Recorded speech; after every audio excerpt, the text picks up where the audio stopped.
Kita ke Wajo, Saudara. Kondisi sebuah sekolah dasar negeri di Kabupaten Wajo, Sulawesi Selatan jauh dari kondisi layak. Bahkan para siswa sering diungsikan jika terjadi hujan dan angin kencang.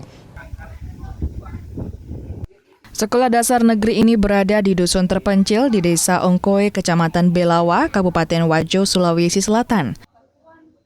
Bangunan sekolah yang terbuat dari kayu ini memiliki 3 ruang kelas, namun kondisi kelasnya sangat memprihatinkan, terutama saat hujan dan angin kencang.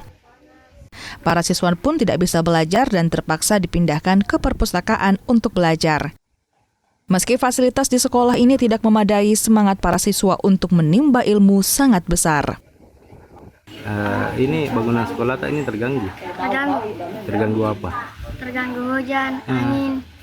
Jadi ini apa harapan? Pak Prabowo bantu kami bangunan sekolah kami. Sementara guru bilang tak ada pilihan bagi siswa. Jika ingin ke sekolah induk, siswa harus menempuh jarak yang sangat jauh dengan kondisi jalan yang rusak dan penuh tanah lumpur.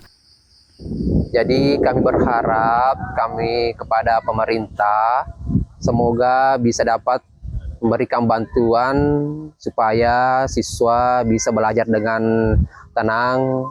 Di sini ada 3 kelas, 1 kantor, tapi kondisi sekelasnya sangat memperhatikan, Pak. Para siswa dan guru berharap pemerintah segera memperbaiki bangunan sekolah agar layak dan nyaman ditempati para siswa saat kegiatan belajar mengajar. Sudin Syamsuddin, Kompas TV, Wajo, Sulawesi Selatan.